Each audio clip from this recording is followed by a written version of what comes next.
Islamic cleric Sheikh Ahmad Gumi has sparked debate after arguing that governments operating under Sharia law should use public funds to support marriage arrangements for people who cannot afford to get married.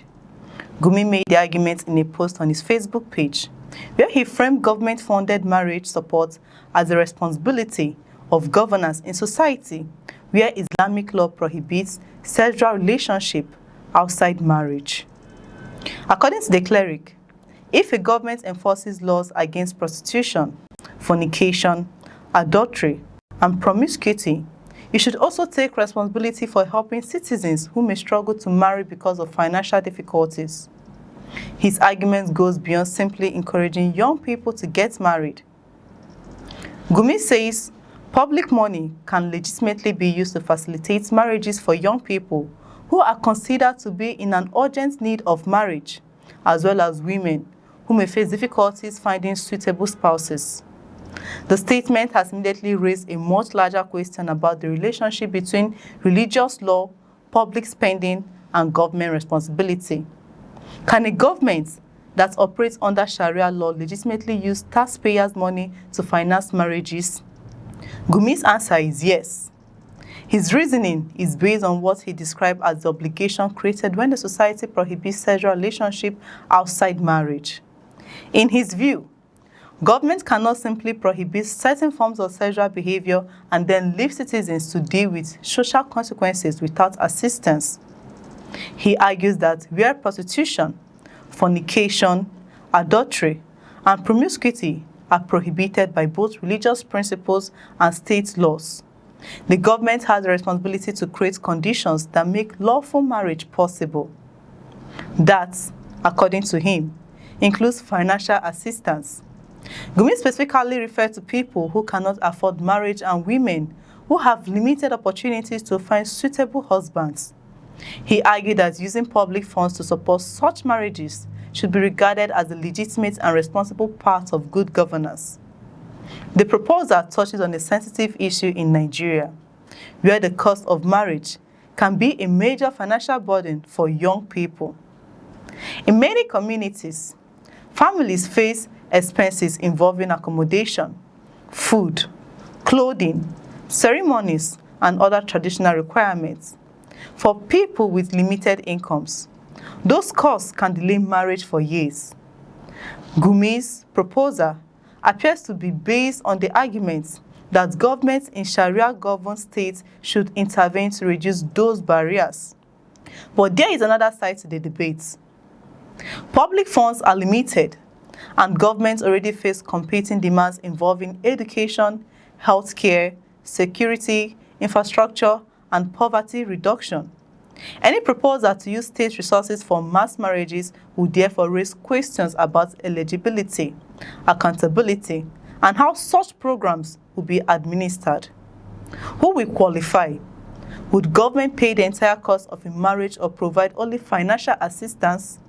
Would the program be available to every citizen or only people considered financially disadvantaged? And perhaps most importantly, how would authorities ensure that public money intended for marriage support is not abused?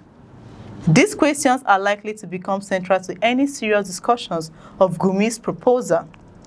There is also the issue of whether government should determine or influence people's private decisions about marriage.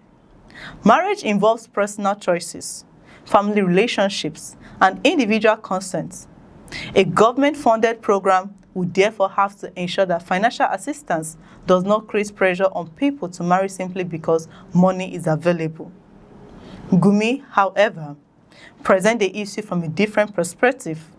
His argument is that in a society governed by Sharia principles, the state has already established rules regulating sexual conduct. Therefore, he believes the government should also help citizens meet the social requirements associated with those rules.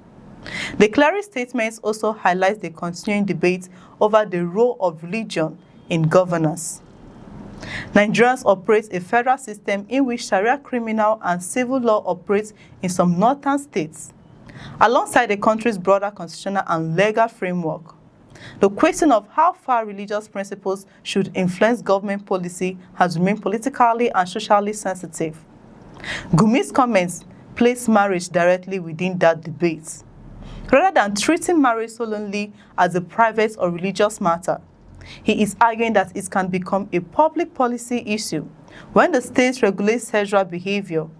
His proposal effectively connects three issues: religious law, social welfare, and public spending. The underlying argument is that if a government tells citizens that sexual relationships outside marriage are prohibited, it should also consider the economic circumstances preventing some citizens from marrying. For supporters of the proposal, government assistance could help reduce social problems associated with delayed marriage and economic hardship. Critics, however, could argue that public resources should be directed towards broader welfare programs rather than directly financing marriages.